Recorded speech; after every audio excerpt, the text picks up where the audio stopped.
अस्सलाम वालेकुम। Programme power show के साथ मैं हूं आपकी मेज़बान मारिया राना। हमेशा की तरह हमारे साथ मौजूद हैं डॉक्टर हसनैन जावेद। नाज़रीन, मुल्क की सियासी और मुआशी सूरत हाल जो है वो दिन ब दिन बिगड़ती जा रही है। 2 सूबों में निगरान सेटअप जो है वो मौजूद है। इलेक्शन की तारीख अभी तक नहीं दी जा रही, इलेक्शन होते नजर नहीं आ रहे। और उसके अलावा जो हालिया दहशत गर्दी हुई है उस पर वज़ीर आज़म शहबाज शरीफ ने एक ऑल पार्टीज कॉन्फ्रेंस जो है वो भी उन्होंने बुलाई है। उसमें उन्होंने चेयरमैन तहरीक इंसाफ इमरान खान साहब को भी उन्होंने मदऊ किया है। वो इमरान खान साहब आते हैं या नहीं, उनकी अपनी सियासी हिकमत अमली है। लेकिन उसके अलावा अगर मुआशी सूरत हाल के हवाले से अगर बात की जाए तो ज़र मुबादला के ज़खायर तारीख की 75 साल तारीख की कम तरीन सतह पर पहुंच चुके हैं और ये 3 अरब 8 करोड़ जो हैं वो रह चुके हैं। सनतें बंद हो रही हैं, मुआशी मुश्किलात बढ़ती जा रही हैं, बेरोजगारी बढ़ती जा रही है और मुआशी हालात जो हैं वो दिन ब दिन बढ़ते जा रहे हैं। इसी हवाले से डॉक्टर साहब हमारे साथ मौजूद हैं। डॉक्टर साहब, इसी मुनासबत से मैं आपसे सवाल करूंगी। सबसे पहले तो जो सान्हा हुआ है, हर आंख इश्कबार है, बहुत अफसोसनाक एक वाकया हुआ है। एक अवाम, उस अवाम पर जो कि पहले महंगाई में दबी हुई है, उसके पास आटे के पैसे नहीं है, उसके पास प्याज जो है वो खरीदने के पैसे नहीं है, उसके साथ साथ वो गैर महफूज भी महसूस कर रही है। हल क्या है? अपोजिशन कहती है कि इंतखाबात ही हल है, लेकिन इंतखाबात होते नजर नहीं आ रहे। आप क्या कहेंगे? देखिए, सबसे इम्पोर्टेंट बात, पहले तो मैं आपको सामने 2-3 चीज़ें रखना चाहता हूँ। एक तो ये है कि जो सान्या हुआ है इससे आपको समझ आ गई होगी कि आपकी बॉर्डर पे इंसर्जेंसी चल रही है। इसके साथ जो है वो अजीत देवल का जो कॉन्सेप्ट है और जो अजीत देवल आइडियोलॉजी या डॉक्ट्राइन जो है वो खुल के सामने आ रहा है और पाकिस्तान के अंदर जो है वो सियासी इंतशार नज़र आ रहा है और सड़कों के ऊपर एजिटेशन नज़र आ रही है। और मैं हमेशा से कहता था कि इमरान रियाज भी बड़े होकर हामिद मीर बनना चाहते हैं और इसी तरीके से हर सियासतदान बड़ा होकर नवाज शरीफ बनना चाहता है।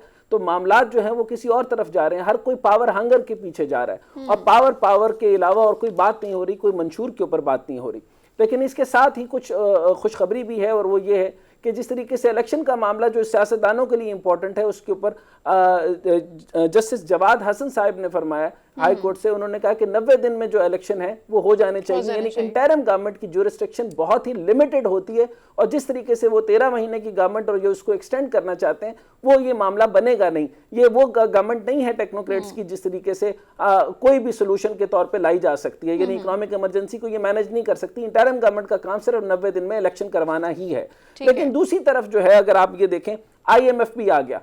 अच्छा, इसका मैं ये साथ बताता चलूं कि इलेक्शन जो है वो 90 दिन में होता है, उसमें मैक्सिमम कितने दिन और हो सकते हैं, यानी चंद दिन और हो सकते हैं, लेकिन 13 महीने का तरीकाकार है ही नहीं। अच्छा, अब आ जाए IMF की तरफ। IMF ने कमाल कर दिया जी। IMF आ तो गया पाकिस्तान से डील के लिए, मैंने आपको कहा था वो आ जाएगा, बात तो करेगा, लेकिन उसने आपके साथ जहां पर फिस्कल गैप की बात की, आपसे उसने कहा कि एक्सचेंज रेट को बैलेंस करो इस तरीके से, यानी मार्केट का रेट करो, इसको डॉलर को फ्री फ्लोट कराओ और ये मामलात को मार्केट के जो बाकी एक्सेस हैं वो बेहतर करो। लेकिन सबसे शानदार बात और हैरानकुन बात जो आज मैंने आपको बताता हूं वो ये थी कि उन्होंने आपके बारे में कितना जानते हैं, आपकी करप्शंस के बारे में कितना जानते हैं। उन्होंने कहा कि आपकी सिविल गवर्नमेंट इतनी फ्लॉप हो चुकी है, उन्होंने कहा कि आपका पटवारी जो अरबपति हो जाता है, आपका जो गर्दावर है वो अरबपति हो जाता है, आपका कमिश्नर, डिप्टी कमिश्नर और सारे के सारी जो बॉडीज हैं ये अरबापति हो जाते हैं। ये कैसे हो जाते हैं? उन्होंने कहा कि सिंपल एक बात करें कि अब आप सिर्फ, क्योंकि पहले ये कराते थे ये सारे सरकारी लोग अपने बेगमात के नाम पर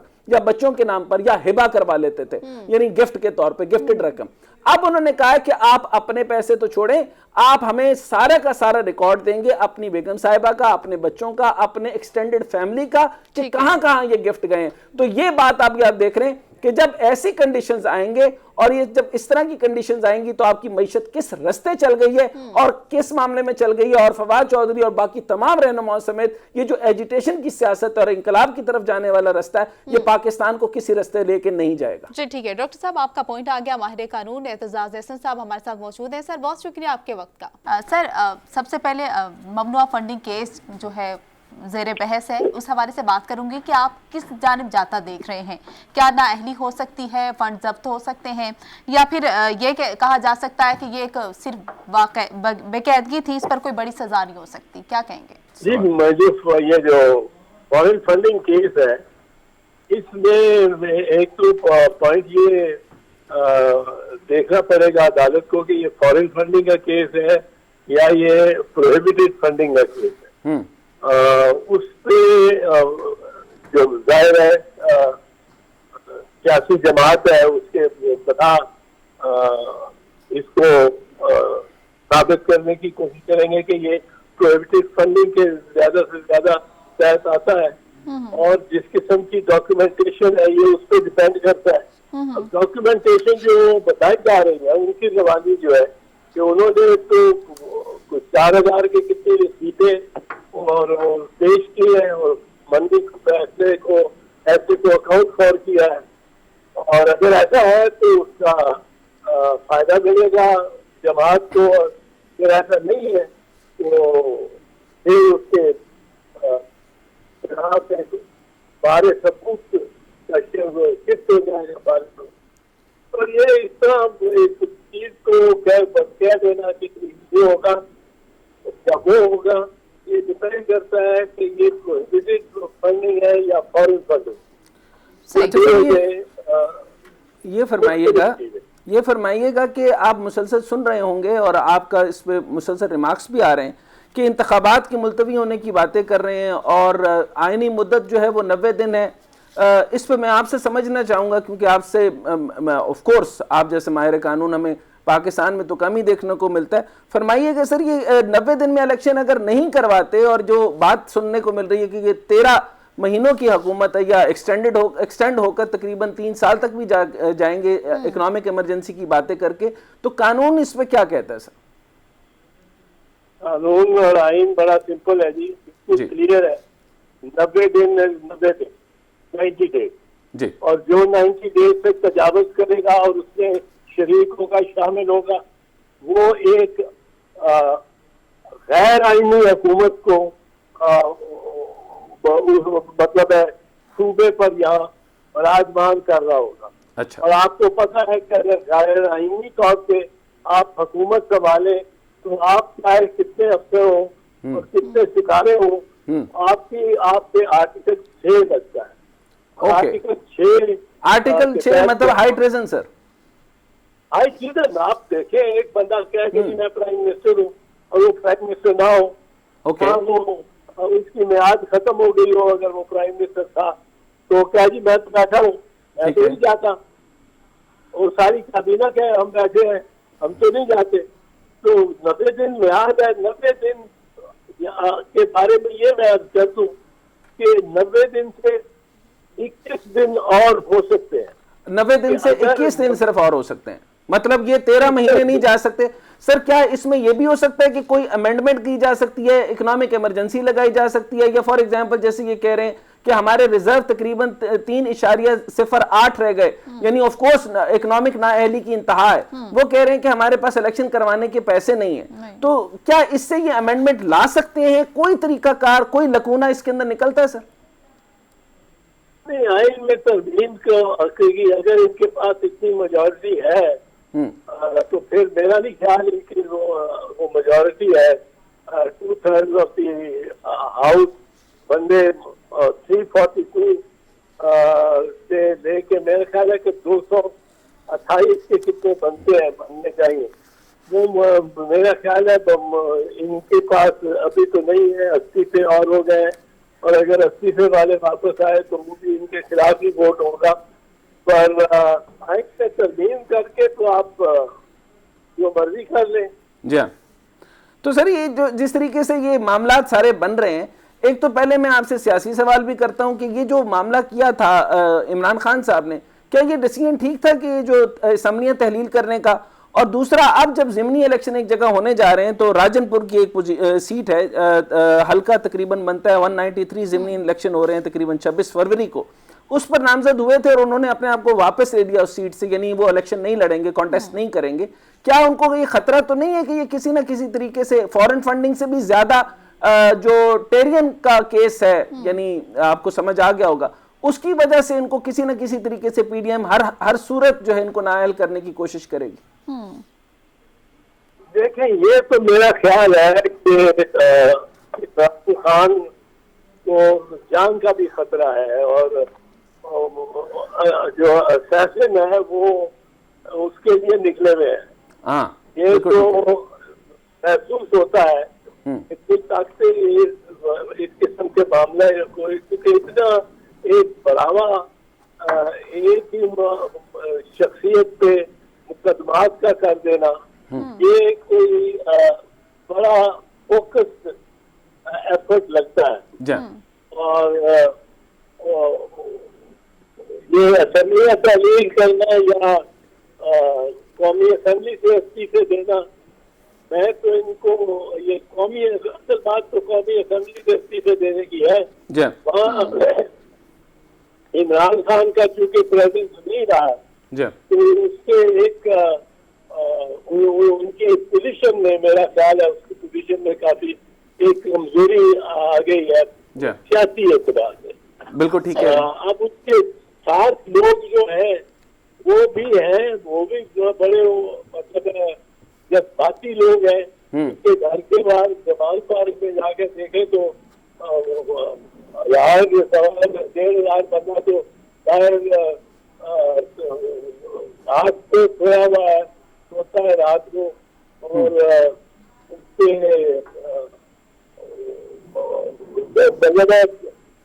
अच्छा एतजाज साहब बताएगा, इमरान खान साहब जो है वो खुलकर टेहरियान को जो है वो तस्लीम भी नहीं कर रहे, ना उनकी तरदीद कर रहे हैं। क्यों नहीं कर रहे? क्या उनका कोई सियासी करियर जो है वो मुतासिर हो सकता है? किस हवाले से उनकी खामोशी का क्या वजह है कि डीएनए दें, साबित कर दें, सभी को खामोश करवा दें? देखिए, ये उनके वकील जो है उन्होंने वकला ने कोई स्ट्रेटजी रखी होगी उस पर स्पेकुलेट करना, और ये नाजुक का मामला है। ये क्या वो उसके बारे में कहना चाहते हैं, इसके बारे में कोई स्पेकुलेट करना मुनासिब नहीं होगा, मैं समझता। अच्छा, मजीद बढ़ता हूँ सर, इससे आगे आपने बड़ी इंपॉर्टेंट एक बात की थी। मुझे फरमाइएगा कि जिस तरीके से खान साहब ने बड़े बेबांगे दोहल कहा, पहले भी कहते रहे, और ऑफ कोर्स उनके ऊपर ये कमिट हुआ भी है, उन पे जो है वो असैसिनेशन का अटेम्प्ट हुआ भी है, तो उसके बाद जब उन्होंने कहा कि मैं आसिफ अली जरदारी को नॉमिनेट करता हूं और अगर जो कुछ हुआ उनकी तरफ से होगा, या बिलावल साहब का भी नाम लिया, I am not sure about that, लेकिन ये फरमाइएगा कि उसके उनकी तरफ से रिपरकशंस क्या आएंगी, उनकी तरफ से क्या जवाब आएगा? वो भी कुछ करेंगे क्योंकि सबूत तो अभी पेश नहीं किया जाएगा, तो ये नाम लेना इस तरह से ठीक है? नहीं, ये तो मुनासिब नहीं है, मेरा नहीं ख्याल ये मुनासिब है। मैं ये समझता हूँ, मैं कह चुका हूँ कि 5-7 ऐसी हस्तियां हैं जिसके भले बहुत इख्तिलाफ हो, बहुत इख्तिलाफ हो, मेरा नवाज शरीफ साहब से बहुत इख्तिलाफ है, और मैं उनकी बहुत सारी चीजें उनके बिल्कुल मुखालिफ जाविये से नजर देखता हूँ। और अगर मियाँ नवाज शरीफ को कुछ हो जाए या मरियम को हो जाए, खुदा न खासा, या इमरान खान साहब को कुछ हो जाए, सरकारी को हो जाए, चेयरमैन बिलावल को हो जाए, ये कुछ ऐसे लोग हैं जिनके बारे में फिर आपकी सिचुएशन कंट्रोल में नहीं रहेगी। एग्जैक्टली ऑफ कोर्स सर, अगर पॉपुलैरिटी इनकी है तो उनका भी एक हल्का है, ऑफ कोर्स उनके भी सिंध में अवाम है, उनका भी दिल शिकनी हो सकती है। नहीं, ये लोग ऐसे हैं जिनको तो खास हिफाजत पे रखना चाहिए। अपना मैं चला जाऊँ तो कोई बात क्या बनेगी, पर ये लोग ऐसे हैं कि जिनके बारे में जज्बाती है लोग, उनके जो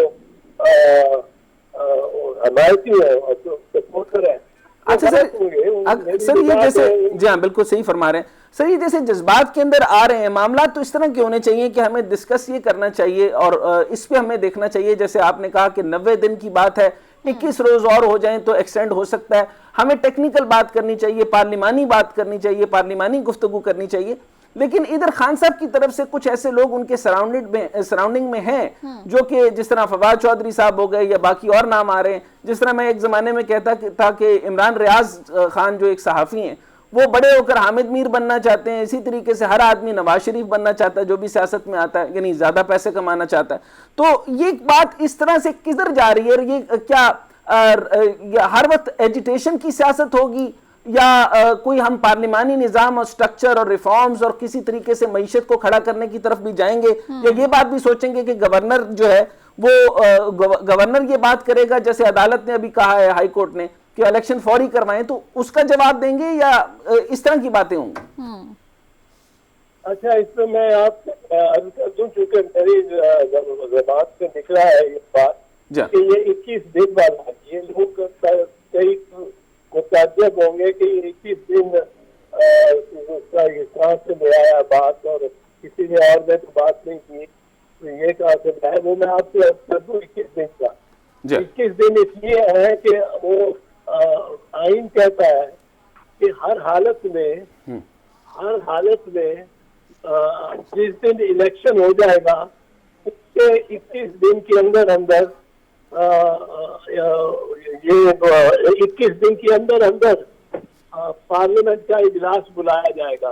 और अगर ना बुलाया गया इजलास पार्लियामेंट का 21 दिन के अंदर, तो पार्लियामेंट खुद आके सारे एमएलए आके और इजलास को चलाएंगे और चलाएंगे। Okay, very valid point. इतना सख्त है आइन।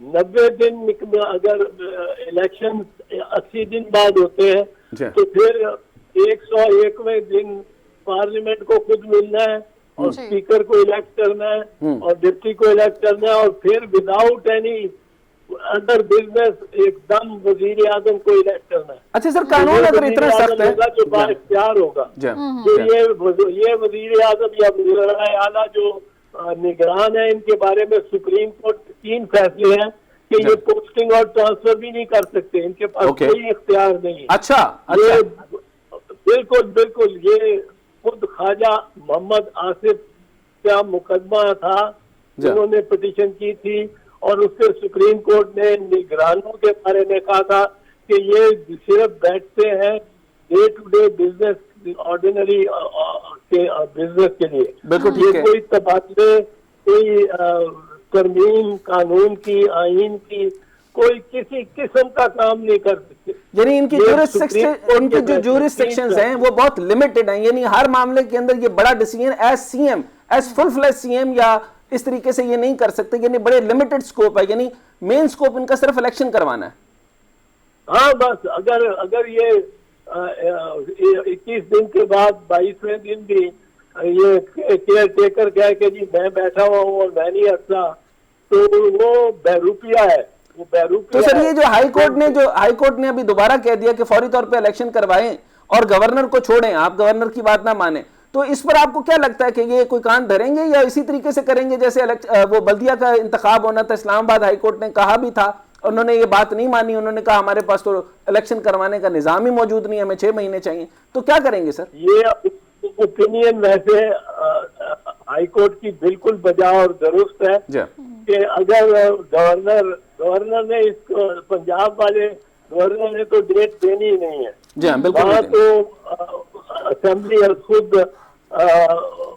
तहलील हुई है 48 घंटे के गुजर जाने के बाद, तो गवर्नर ने नहीं डेट देनी, यहाँ तो डेट ही देनी है चीफ इलेक्शन कमिश्नर ने, और चीफ इलेक्शन कमिश्नर ने एक सारा काम और इंतजाम कराना है। अच्छा, very last question to you sir, thank you very much, and very last question to you, मुझे ये बताइए सर कि ये जो सारे मामला होगा, हम अदालत में भी जाएं, अदालती बातें करें, बिल्कुल कानून के दायरे में रहकर बात करें, लेकिन ये जो एजिटेशन है और कभी एस्टेब्लिशमेंट को खींचा जा रहा है, बुरी तरीके से उनके ऊपर इल्जाम तराशियां की जा रही हैं, इसी तरह अदालत को भी खींचा जा रहा है, इलेक्शन कमीशन ऑफ पाकिस्तान को माना नहीं जा रहा, तो ये खान साहब की तरफ से जो ये वाले मामला आ रहे हैं, इसके ऊपर ये एजिटेशन बेस जो है ये ठीक रहेगी? और एक सहाफियों का एक पूरा पलंदा उन्होंने छोड़ दिया है, ये मामला दुरुस्त है सर? देखिए, वो अदालत जाए तो वहाँ ठीक है, अदालत तो जाना चाहिए, पर एजिटेशन एतजाज हसन साहब, ये भी कहा जाता है कि इलेक्शन के अलावा पीटीआई के पास हल भी नहीं है, इलेक्शन के अलावा पीटीआई के पास हल भी नहीं है, क्योंकि टेरियन केस है, उसके अलावा तोशाखाना केस है, ममनुआ फंडिंग केस है, तो क्या कहेंगे? नहीं, ये तो मैं केसेस की नौयत सिर्फ नहीं, उन पे जो शहादत और सबूत है उस पर डिपेंड करता है, और क्या उनके वकला ने स्टैंड लिया हुआ, मैं उसमें कोई ना मेरे मशवरा है मेरे साथ ना कुछ। जी ठीक है। उनके वकला की टीम बड़ी भारी है। जी ठीक है। सलमान अकरम राजा साहब जैसा बंदा भी आ गया उनकी टीम में, तो मेरा ख्याल है कि वो खुद ही फैसला कर सकते हैं। जी ठीक है, ठीक है, ठीक है sir, thank you very much, आपके बेहतरीन टाइम का बहुत शुक्रिया सर। जी ठीक है, माहिर कानून एतजाज अहसन हमारे साथ मौजूद थे, बहुत शुक्रिया सर आपका। नाजरीन, एक ब्रेक लेंगे, ब्रेक के बाद वापस आएंगे, हमारे साथ रहिएगा। ब्रेक के बाद खुशामदीद नाजरीन, member national assembly Saira Bano Sahiba हमारे साथ मौजूद है। मैडम बहुत शुक्रिया आपके वक्त का। मैडम, मरीम नवाज साहिबा बड़े जोरों शोर से वापस आई हैं। वो सीनियर नायब सदर और चीफ ऑर्गेनाइजर भी बन चुकी हैं। आपको क्या लगता है, नून लीग की साख को बहाल कर पाएंगी, खास तौर पर पंजाब में, और जो महंगाई की सूरत हाल है और जो कंडीशन चल रही है, जिस तरह से वो गवर्नमेंट को रन कर रहे हैं, किस तरह से देखती हैं?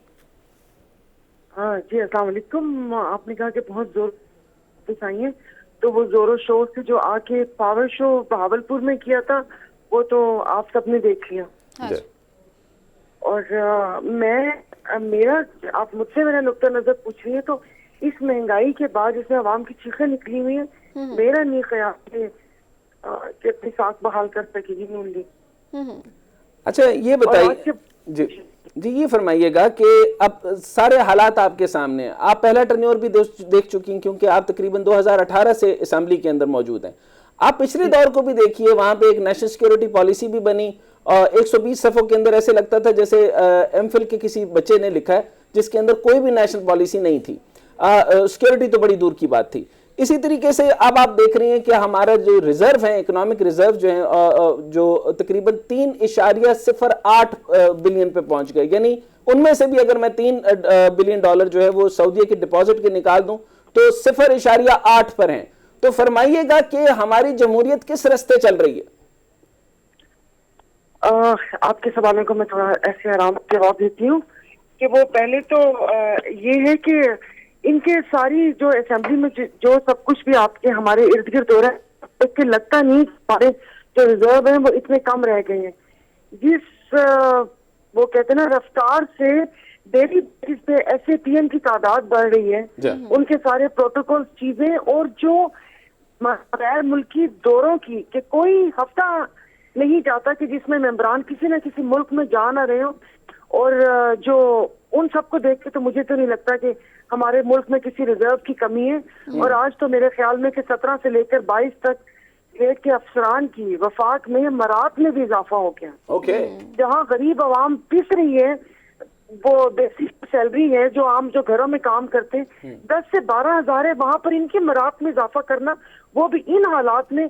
मुझे एक चीज समझ आई है कि मेरे ख्याल में नून लीग को ये समझ आ गई है कि इन्होंने अगली दफा करा नहीं है, तो इन्होंने बोला है कि हम तो डूबेंगे सनम, तुम्हें भी ले डूबेंगे। तो वो मेरे ख्याल में इनका कोई आगे काम नहीं है कि आगे ये जमहूरियत चल सके। वैसे तो जमहूरियत है ही नहीं। और आई एम सॉरी, मैं पता नहीं अब मेरी इस अल्फाज को कैसा रंग दिया जाएगा।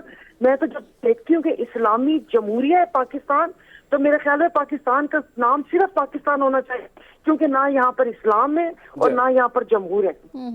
मैडम ये बताइए कि हम ये कहते हैं कि हमें एस्टैब्लिशमेंट की जरूरत नहीं, चलें सीधा कह लेता हूँ फौज की जरूरत नहीं। अच्छा, तो नेशनल सिक्योरिटी पॉलिसी जब बनती है तो हमारी एक जो टेरिटोरियल मामलात हैं और उन सारे अंदरूनी खलफशार भी देख लें, तो ये हमारी एक सिक्योरिटी स्टेट डिक्लेयर हो चुकी है। उस सिक्योरिटी स्टेट के ऊपर आप देखें कि जो हमारे बॉर्डर पार जो भारत है, वो अजीत देवल जो है वो बाकायदा तौर पे कश्मीर पे 90 के अंदर डिप्लॉयड था। उसके बाद ऑफेंस स्ट्रेटेजी के ऊपर उसकी पूरी की पूरी जो है वो स्ट्रेटेजीज अजीत देवल की चल रही हैं। आप कहते हैं कि यहाँ पे नेशनल सिक्योरिटी पॉलिसी में मिलिट्री की जो है वो इनपुट नहीं होनी चाहिए, तो किसकी होनी चाहिए? जमहूरियत तो यहाँ पे कोई फैसला करने के लिए नाकाम हो चुकी है, और मोहित साहब जो को लेकर आए थे वो नेशनल सिक्योरिटी पॉलिसी बनाने में मुकम्मल तौर पे नाकाम थे। फरमाइएगा। सॉरी, मैं रास्ते में हूँ, आपकी थोड़ी सी आवाज बीच में ब्रेक हुई। जी मैं ये पूछ रहा था मैडम, उधर से भारत सवाल आपको क्लियर हो गया? जी, थोड़ा अपने नेशनल सिक्योरिटी के बारे में पूछ रहे हैं। वो देखिए जी, हर किसी के अपने मुफादात हैं। मैं वो कहते हैं कि वक्त भी कम है, और मुझे बस ये है कि आवाज ना कट जाए मेरी, क्योंकि वो यहाँ पर सिग्नल का इशू है कि मुल्क तो 2 कौमी नजरिया के तहत बना था, लेकिन उसके बाद जो भी यहाँ पर पॉलिसी बनी है वो नजरिया जरूरत के तहत बनी है। कि जब तक एक कौम नहीं बनेंगे ये सब कुछ नहीं हो सकता। ये ऐसे महरूमी खत्म करना चाहिए जो सूबों के बीच में है, जो लोगों के में है। ना यहाँ पर कानून की बालादस्ती है। कानून का जो भी हाल है आपने देख लिया कि यहाँ पर चल क्या रहा है। तो कल मैंने अपनी परसों स्पीच में मैंने कहा था कि जिस वक्त चौधरी निसार ने 50,000 ID कार्ड कैंसिल किए थे, तो ये महमूद खान अचकजई खड़े हो गए। इनके तो अपने मुफादात जुड़े हुए हैं अफगान महाजरीन के। कराची में बस्ती रेगुलराइज कर दी, लेकिन इनको बल्दियाती इलेक्शन में वोट चाहिए थे। अपने मुल्क के साथ कुछ सिंसियर है पहले मुल्क का सोचे, फिर उसके बाद किसी और चीज का सोचे।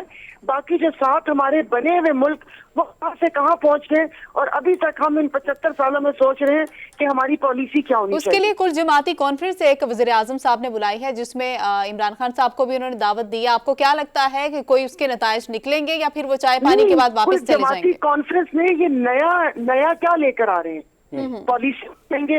ये तो कुरान पाक में है कि हाथ के बदले हाथ, कान के बदले कान। उन्होंने किया, आप उनके खिलाफ आप वो बंदूक उठाएं, ये क्या बात हुई?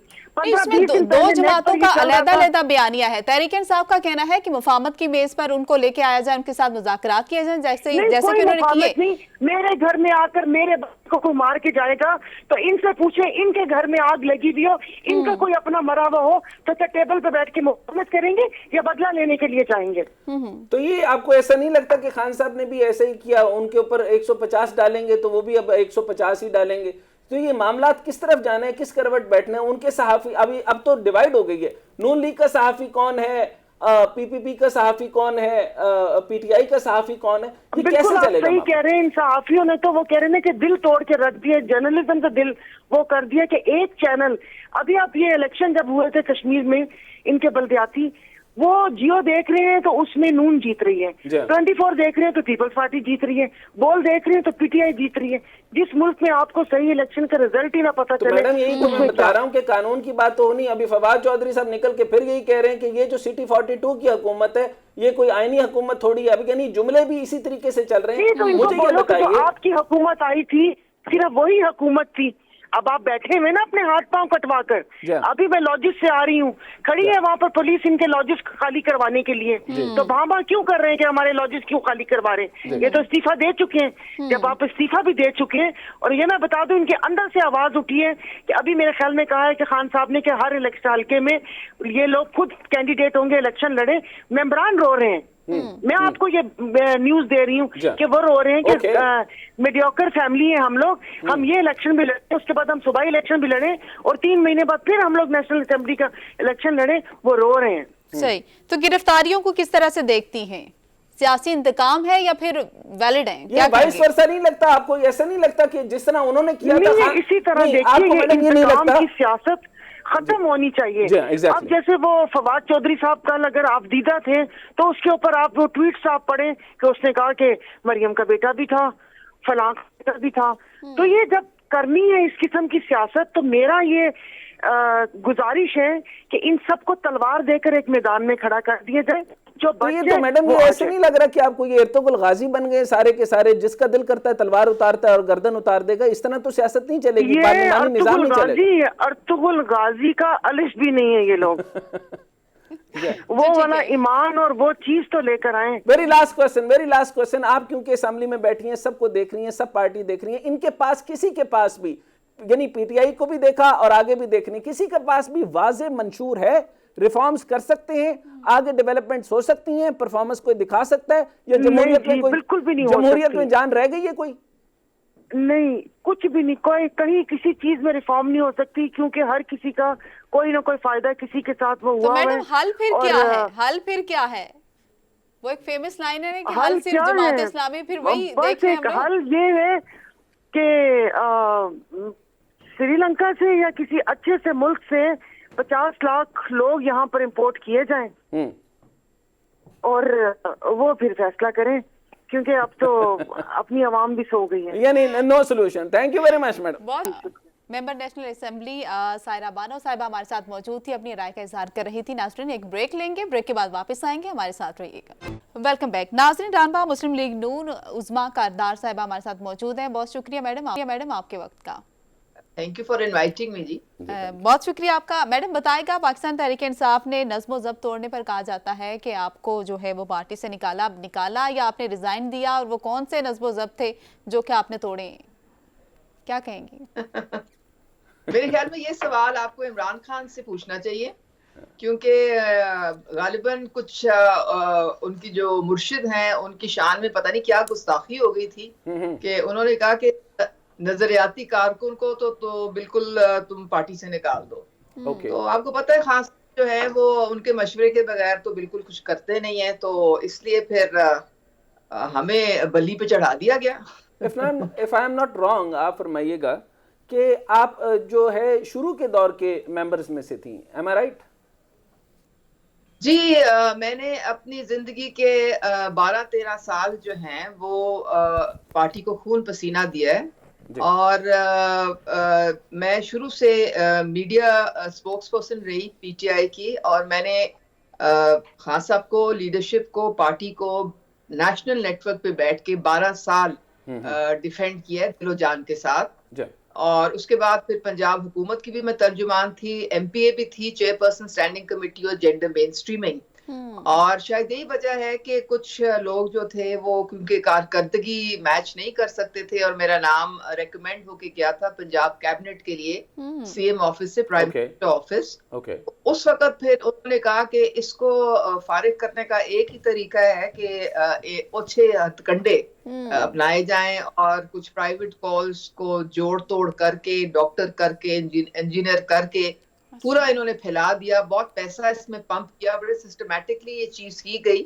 और खैर बहरहाल जो वो साजिश थी, मुझे गिला सिर्फ इमरान खान से है कि उनको कम से कम, उनको पता था, वो मुझे अपना स्टार और फाइटर कहते थे, उनको चाहिए था मुझे कम से कम 2 मिनट बुला के पूछ तो लेते, बीबी ये क्या हुआ था, जरा बात बताओ, ये क्या माजरा है। नहीं तो शायद मेरा ख्याल में वो इंसाफ दे सकते अपने कारकुनों को। बहरहाल उन्होंने जो था अपना उस वक्त तरजीह दी कि अपना बिल्कुल इग्नोर कर दें, और उनकी बेगम जो थी उन पे हावी हैं, आज भी हावी हैं। तो फिर उसका तो वो मैडम वो नाजायज काम करवाने वाली वो कौन सी बात थी जिसमें वो खान साहब से आपने कहा था कि वो फाइल साइन करवाती हैं, और ये भी कहा था पोस्टिंग और ट्रांसफर्स के लिए 10 लाख जो हैं वो भी उनके अकाउंट्स में जाते हैं, इस मतलब क्या कहेंगे?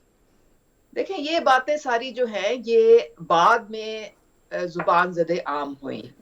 जो मेरी लीक इन्होंने ऑडियो कॉल की थी उसमें इस तरह की कोई गुफ्तगू नहीं थी। उसमें सिर्फ एक मेरे पे पॉइंटेड सवाल, चूंकि वो एक साजिश थी, वो रिकॉर्ड किया जा रहा था, क्योंकि उसमें 30% मेरी अपनी बात थी और 70% जो था वो डब किया गया था। तो मुझे पूछा गया था कि जी हम तो पहले पीटीआई के साथ थे, लेकिन अब हमें कहते हैं कि जी खान साहब जो हैं वो उनको कंट्रोल उनकी वाइफ करते हैं। तो मैंने कहा भी उनकी वाइफ है, उनको सवाब दीद है, अगर वो उसको उनकी बात मानते हैं तो ठीक है। तो वो उनको अगर वो समझते हैं कि जी मैं घर आता हूँ, उनको मेरे चेहरा देख के पता लग जाता है मैं कितनी प्रॉब्लम से सारा दिन गुजरा हूँ, तो उनको सुकून मिलता है, तो अच्छी बात है। तो फिर पूछा गया कि जी उनको कैसे पहले से पता चल जाता है, तो मैंने कहा जी उनके पास रूहानी ताकत है। अब ये वो नैरेटिव था जो कि मुझे बताया गया कि इसको हम किल करने की कोशिश कर रहे हैं, कि वो तो बिल्कुल घरेलू खातून हैं, वो तो अल्लाह लोग हैं, वो तो सियासत से उनका कोई ताल्लुक नहीं है। बाद में खुद ही फिर आपने वो अरसलान बेटे की खुद ही आपके सामने ये देखे ना, मुकाफाते अमल है, वो खुद ही ऑडियो लीक आ गई कि अरसलान बेटा ट्रेंड क्यों नहीं चला रहे हो, और अगर हमारी कोई करप्शन की बात करता है उसको गद्दारी के साथ जोड़ दो, और फरा बेटी की जो है तुमने इस तरह डिफेंड करना है, और ये करना है और वो करना है। तो ये अल्लाह ताला के काम है कि जब आप लोगों पे जुल्म करते हैं तो फिर वो घूम फिर के आपके ऊपर भी आ जाता है। कब पता चला मैडम कि ये मामला आपने मुझसे पूछी है ना, ये तो बहुत बाद की बात है, ये बहुत बाद की बात है जब हम इख्तलाफ बहुत बढ़ गए थे। और उस वक्त मैंने नहीं कहा, ये तो आपके जो आसिम मुनीर साहब जो उस वक्त DGIS आए थे, वो सारी करप्शन की फाइलें लेके गए थे खान साहब के पास। और उन्होंने कहा था कि आपका सीएम का जो हाउस है वो करप्शन का गढ़ है, खुदा के लिए इसके खिलाफ आप एक्शन लें। फिर अलीम खान की आपने सुनी होंगी वो प्रेस कॉन्फ्रेंस, वो कहते हैं मैंने मोबाइल एविडेंस भेजे। कौन सा मिनिस्टर है इनकी पंजाब कैबिनेट का जो नहीं गया खान साहब के पास और जिसने नहीं शिकायत लगाई बुजदार की? लेकिन वो वसीम अकरम प्लस जो था वो उस पे जनाब वो बुशरा बीबी का वो कैंडिडेट था, तो उसको कोई निकाल ही नहीं के मैडम ये फरमाइएगा ये मामले जो थे ये सारे के सारे रूहानियत से सियासत, रूहानी से सियासी कब हुए? ये सारे मामले जो रूहानी थे वो सियासी कब हो गए? और ये भी बताइए कि जो नजरियात थे और सारे मामलात थे, मंशूर थे, ये कब गायब हो गए और खान साहब बिल्कुल बाकी सियासतदानों जैसे हो गए, और उसके बाद जो है उनके बाद पुराने सारे नजरियाती कारकुन जो है वो पसे पुश चले गए, यानी बड़े बड़े मोअज़्ज़ज़ लोग अब पीछे चले गए। अब फवाद चौधरी साहब हो गए, या सहाफ़ियों में भी एक लीग बन गई है, पीटीआई का पूरा जो है वो मेरे ख्याल में उन्होंने भी सियासत में ही हिस्सा लेना है। जैसे मैं कहता हूँ कि इमरान रियाज ने बड़ा होकर हामिद मीर बनना है, और उसने सारे सियासतदान बड़े होकर कुछ ना कुछ बनना चाहते हैं। तो ये बताएं कि ये नजरियात कब तब्दील हुए, और बुज़दार के ऊपर, बुज़दार तो हमें समझ आ गया कि नजरियात कब तब्दील कब हुए। अगर आप मुझसे पूछें तो मैं ये कहूंगी कि सबसे ज्यादा जो बदकिस्मती इमरान खान की है कि जो लोग उनके साथ लॉयल थे, जो उनके साथ जिन्होंने 20-20 साल स्ट्रगल की, जब ये टांगा पार्टी थी, जब हमने जेलें भुगती, जब हम धरने में एक टांग पे खड़े होके हमने खान साहब के साथ हमने जो है वो अपनी फैमिली लाइफ भी सारी कुर्बान कर दी, और यानी कि सड़कों पे हम लोग रहे, वो तमाम साथी एक एक करके उनको फारिग कर दिया गया। और कौन आपको, खान साहब जब प्राइम मिनिस्टर बने तो कौन इर्द गिर्द नजर आया? वो लोग जिनको कभी हमने देखा भी नहीं था 2018 से पहले। आप मुझे बताएं शहजाद अकबर कौन था? आपने कभी उसको पहले देखा था? और अब वो किधर गया? फिर ब्रॉडशीट के पैसे लेके कहाँ गायब हो गया? ये मैं सवाल करना चाहता हूं, कौन था वैसे? शहबाज गिल को आपने 2019 से पहले कभी देखा था? Never. और ये जो जुल्फी बुखारी है, जो इतना बड़ा स्कैम और इतना बड़ा स्कैंडल, सारी घड़ियां भी इसके थ्रू बेची गई, और फिर पूरा ये रिंग रोड का स्कैंडल और रोजवेल्ट होटल का, उसको लोग डिफेक्टो प्राइम मिनिस्टर कहते थे। ये कौन था भला? ये कहाँ था जब हम सड़कों पे थे? तो वो नजरियाती लोग जिन्होंने अपना दिन रात एक किया, वो तो खान साहब ने उनकी छुट्टी करा दी। और उनपे ये बिल्कुल एक हकीकत है, जिस तरह ओन चौधरी वो शख्स था जो आखिरी बंदा होता था जो खान साहब को देखता था, और सुबह पहला बंदा होता था जो उठने के बाद उनसे मिलता था। सबसे पहले तो कांटा उसमें लगवाया गया, और वो उसकी जुबान से सुन ही लिया है कि जी वो बुशरा बीबी को ख्वाब आया था कि तुम मनहूस हो और तुम यहाँ पे अब नहीं आओगे, और जिस दिन खान साहब ने ओथ लेना था उस दिन उसकी छुट्टी करा दी गई। फिर यही जहांगीर तरीन के साथ मामला हुआ। एक डिनर पे वो आके बुशरा साहिबा ने, अब तो मैं मुर्शिदी में है ना मुसल्लत किया जा चुके, तो वो आदमी थे नेक्स्ट चेयरमैन भी वही होंगी पार्टी की। उनको भी आके तरीन साहब को कहा कि आपने मुझे जादूगरनी कहा है, आपने अपनी बीवी को ये कहा है, और मैं आपको बता रही हूँ कि मैं जादूगरनी नहीं है। उसके बाद उनकी भी छुट्टी हो गई। ये नहीं कि कोई शख्स उनकी जब तक उस पे उसका टिक नहीं लगता था, वो खान साहब के करीब नहीं जा सकता था। और फिर अब आपने देखा कि सारे ताने बाने करप्शन के बनी गाला। अब फरा गोगी कौन थी, गुज्जर कौन था, क्या ये हमारे साथ आपको नजर आए थे? जी ठीक है। रहनुमा मुस्लिम लीग नून उज़्मा कारदार साहिबा हमारे साथ मौजूद थी, अपनी राय का इजहार कर रही थी। मैडम बहुत शुक्रिया आपके वक्त का। नाज़रीन, इसी के साथ मुझे डॉक्टर साहब को इजाजत दीजिए। अपना बहुत सारा ख्याल रखिएगा। खुदा हाफिज़।